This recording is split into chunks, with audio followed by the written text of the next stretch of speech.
کا دعویٰ کرتے ہو، نبی سے پیار کا دعویٰ کرتے ہو، اس نبی کو تو نماز سے اتنی محبت تھی کہ وہ نبی کہا کرتے تھے جعلت قرۃ عینی فی الصلاۃ، نماز میری آنکھوں کی ٹھنڈک ہے، نماز میرے دل کا سکون ہے۔ جب اللہ کے نبی ٹینشن میں ہوتے تھے، پریشانی میں ہوتے تھے، حضرت بلال سے کہتے تھے یا بلال ارحنا بالصلاۃ، اے بلال تم جلدی سے اذان دے دو اور جلدی سے نماز کھڑی ہو جائے تاکہ میرے دل کو سکون مل جائے۔ میرے نبی کو نماز سے سکون ملا کرتا تھا۔ اللہ کے نبی جلدی کسی کے اوپر بددعا نہیں کرتے تھے، مگر جب آپ کی ایک مرتبہ عصر کی نماز قضا ہو گئی، دشمنوں سے لڑائی چل رہی تھی، جنگ خندق کا موقع تھا اور لڑائی کے دوران آپ کی عصر کی نماز قضا ہو گئی، سورج ڈوب گیا، عصر کی نماز قضا ہو گئی تو اللہ کے نبی کے منہ سے بددعا نکل گئی۔ آپ نے فرمایا ملأ اللہ بیوتہم وقبورہم نارا، اے اللہ ان کے گھروں کو تو جہنم کی آگ سے بھر دے، ان کی قبروں کو تو جہنم کی آگ سے بھر دے۔ شغلونا عن الصلاۃ الوسطیٰ، اے اللہ ان کی وجہ سے ہماری عصر کی نماز چھوٹ گئی۔ اتنی فکر تھی اللہ کے نبی کو نماز۔ آج ہم نماز نہیں پڑھتے، کیوں صاحب؟ ارے کام بہت ہے، کوئی بزنس کر رہا ہے، کوئی نوکری کر رہا ہے، کوئی جاب کر رہا ہے، کوئی کالج میں جا رہا ہے۔ میرے پیارے ساتھیوں، آپ اللہ تعالیٰ کو کیا منہ دکھاؤ گے؟ اللہ جب پوچھے گا میرے بندے تو 24 گھنٹے میں 5 بار میرے آگے ماتھا جھکانے کو بھی تیار نہیں تھا، میرے آگے سر جھکانے کو تیار نہیں تھا، تو اللہ اکبر کہہ کر میرے آگے نماز پڑھنے کو تیار نہیں تھا۔ میرے پیارے ساتھیوں، اللہ کو کیا منہ دکھائیں گے؟ یہ نماز نبی کی آنکھوں کی ٹھنڈک تھی، اور اپنے آخری ٹائم بھی اللہ کے نبی نے نماز کی تلقین کی اور نماز پڑھنے پر لوگوں کو ابھارا۔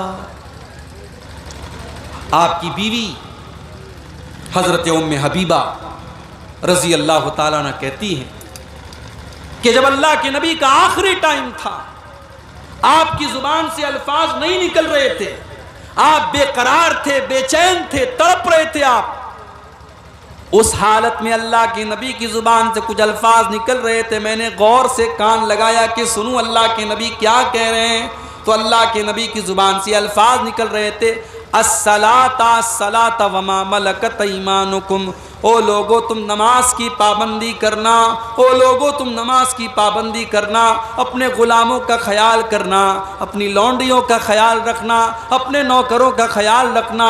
آخری ٹائم بھی اللہ کے نبی کو نماز کی چنتا ہے، نماز کی فکر ہے۔ اور آگے بڑھیے، سوموار کا دن ہے، آج آپ کی زندگی کا آخری دن ہے۔ آپ حضرت عائشہ کی گود میں سر رکھ کر کے لیٹے ہوئے ہیں، حضرت عبد الرحمن ابن ابو بکر آتے ہیں، ان کے ہاتھوں میں مسواک ہے، اللہ کے پیارے نبی کی نظر مسواک کے اوپر پڑ جاتی ہے۔ آپ اماں عائشہ کو اشارہ کرتے ہیں، اماں عائشہ سمجھ جاتی ہیں کہ آپ مسواک کرنا چاہتے ہیں۔ اماں عائشہ مسواک کو لے لیتی ہیں اور اپنے دانتوں سے مسواک کو نرم کرتی ہیں، اور وہ مسواک اللہ کے نبی کو ہاتھوں میں دے دیتی ہیں۔ اللہ کے آخری نبی مسواک کرتے ہیں اور بڑے بہترین طریقے سے آپ مسواک کرتے ہیں، اور اماں عائشہ کا لعاب، اماں عائشہ کا تھوک اللہ کے نبی کے تھوک کے ساتھ اس طریقے سے مل جاتا ہے۔ اور اس سے علماء نے یہ مسئلہ بھی نکالا ہے کہ جب کسی کو یہ احساس ہو جائے کہ اس کا آخری ٹائم ہے تو وہ مسواک کر لے، وہ اپنا منہ صاف کر لے، تاکہ اللہ تعالیٰ کیا اس حال میں جائے کہ اس کا منہ صاف ہو۔ آپ نے مسواک کیا، مسواک کرنے کے بعد آپ کے اوپر موت کی سختیاں آنے لگی، آپ کی پیشانی پر پسینے کی بوندیں چمکنے لگی، آپ کے اوپر تکلیف کے آثار نظر آنے لگے، آپ بے چین ہونے لگے۔ آپ کے بغل میں ایک پیالہ رکھا ہوا تھا، پیالے میں پانی تھا، آپ بار بار پانی اپنے چہرے پر ڈالتے تھے اور کہتے تھے اللہم اعنی علی سکرات الموت، اللہم اعنی علی سکرات الموت، اے اللہ تو موت کی سختیوں پر میری مدد فرما، اے اللہ تو موت کی سختیوں پر میری مدد فرما۔ اماں عائشہ فرماتی ہیں اس کے پہلے میں موت کی سختیوں کو ناپسند کرتی تھی، مگر جب میں نے اپنے نبی کے اوپر بھی موت کی سختیاں دیکھی تو اس کے بعد میں سمجھ گئی کہ موت کی سختیاں تو کسی کے اوپر بھی آ سکتی ہیں، اللہ کے نبی کے اوپر بھی موت کی سختیاں۔ میرے پیارے ساتھیوں، آپ نے آسمان کی طرف اپنے ہاتھ اٹھائے اور آپ نے فرمایا اللہم اغفر لی ورحمنی، اے اللہ تو مجھے معاف فرما دے، اے اللہ تو میرے اوپر رحم فرما۔ اس کے بعد آپ نے فرمایا اللہم الحقنی بالرفیق الاعلی، اللہم الحقنی بالرفیق الاعلی، اللہم الحقنی بالرفیق الاعلی، اے اللہ تو رفیق اعلیٰ کے ساتھ مجھے ملا دے، تو اپنے نبیوں کے ساتھ مجھے ملا دے، تو اپنے نیک بندوں میں مجھے ملا دے۔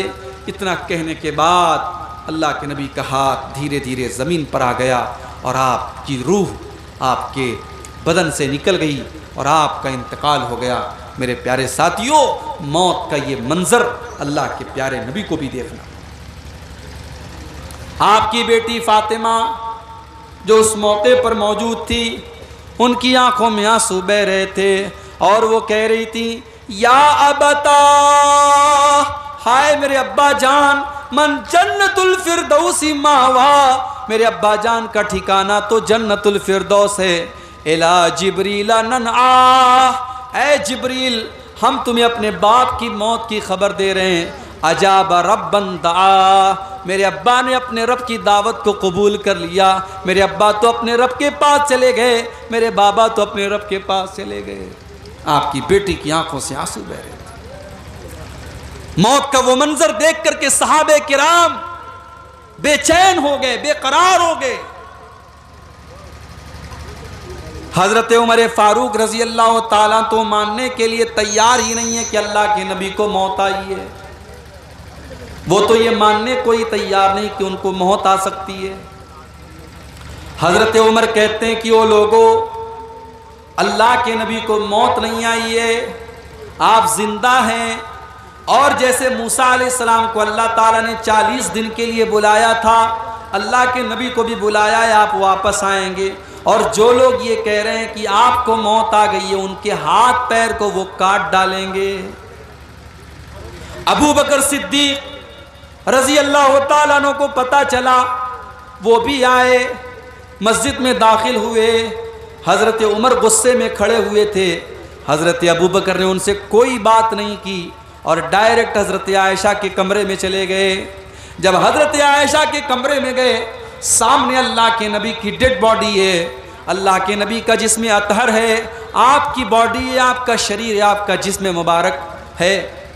حضرت ابو بکر صدیق آتے ہیں اور اللہ کے نبی کی پیشانی کو چوم لیتے ہیں اور روتے ہوئے کہتے ہیں کہ میرے ماں باپ آپ کے اوپر قربان ہو جائیں۔ اے اللہ کے نبی، سب کو ایک موت آتی ہے، وہ ایک موت آپ کو آ چکی ہے، اللہ تعالیٰ 2 موت آپ کو نہیں دے گا، ایک موت سب کو آتی ہے، وہ موت آپ کو آ چکی ہے۔ اس کے بعد آپ مسجد میں آتے ہیں، صحابہ کو اکٹھا کرتے ہیں اور اللہ کے نبی کے منبر کے بغل میں کھڑے ہو جاتے ہیں اور خطبہ دیتے ہیں، اور اس خطبے میں سورہ آل عمران کی یہ آیت پڑھتے ہیں وَمَا مُحَمَّدٌ إِلَّا رَسُولٌ قَدْ خَلَتْ مِن قَبْلِهِ الرُّسُلُ، او لوگو محمد تو اللہ کے رسول ہیں، آپ سے پہلے بھی دنیا میں بہت سارے رسول آئے ہیں۔ افَإِن مَاتَ، اگر آپ کو موت آ جائے، او قُتِلَ، یا آپ کو شہید کر دیا جائے، انقلبتم علی اعقابکم، تو کیا تم ایڑیوں کے بل پلٹ جاؤ گے؟ حضرت ابو بکر صدیق نے قرآن کی یہ آیت پڑھی اور اس کے بعد کہا من کان یعبد منکم محمدا فإن محمدا قد مات، او لوگو جو محمد صلی اللہ علیہ وسلم کی عبادت کرتا تھا وہ یہ کان کھول کر کے سن لے کہ محمد صلی اللہ علیہ وسلم کو موت آ چکی ہے۔ ومن کان یعبد اللہ، اور جو اللہ کی عبادت کرتا تھا وہ یہ جان لے کہ اللہ زندہ ہے اور اللہ کو کبھی موت نہیں آ سکتی. تو یہ اللہ کے نبی کی موت کا ایک منظر تھا جو میں نے آپ کے سامنے بیان کیا. تو میرے بھائیوں، موت کبھی بھی آ سکتی ہے. موت کے آنے کے پہلے اللہ کی بارگاہ میں سچی توبہ کر لو، اللہ سے معافی مانگو. اور یہ جتنی مصیبتیں ہمارے اوپر آ رہی ہیں، ہم مارے جا رہے ہیں، کاٹے جا رہے ہیں، کہیں قرآن جلایا جا رہا ہے، کہیں نبی کی توہین ہو رہی ہے، یہ ہمارے برے اعمال کا نتیجہ ہے، یہ ہمارے گناہوں کا نتیجہ ہے. اللہ نے فرمایا ظہر الفساد فی البر والبحر بما کسبت ایدی الناس. زمین کے اندر، خشکی کے اندر، تری کے اندر، جہاں پر بھی تم کو بگاڑ نظر آ رہا ہے، وہ لوگوں وہ تمہارے کرتوت کا نتیجہ ہے، وہ تمہارے گناہوں کا نتیجہ ہے. تو یہ گناہوں کا نتیجہ بڑا برا ہوتا ہے میرے. بعض علماء نے لکھا ہے کہ جب میں کوئی گناہ کرتا ہوں تو اس گناہ کا اثر مجھے اپنی بیوی کے اخلاق میں نظر آتا ہے، مجھے اپنی سواری کے اندر نظر آتا ہے. سواری سے جا رہا ہوں، سواری پھسل جاتی ہے اور بیوی کے اخلاق میں کوئی کمی نظر آتی ہے، میں سمجھ جاتا ہوں کہ میں کوئی گناہ کر رہا ہوں.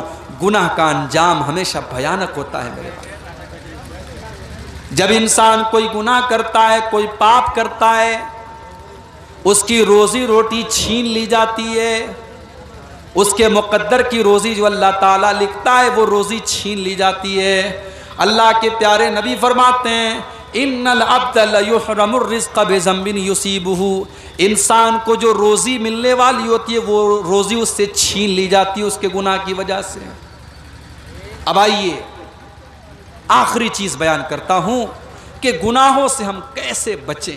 آپ نے گناہ کے بارے میں سن لیا، گناہ کے بھیانک انجام کے بارے میں سن لیا. اب آخری پوائنٹ پر ہم تھوڑی دیر بات کر کے بات ختم کریں گے، کیونکہ اب میں سمجھ رہا ہوں 3 بج چکے ہیں، اب آپ بھی جانے کے موڈ میں ہیں. بس اس کو تھوڑا سا آپ سمجھ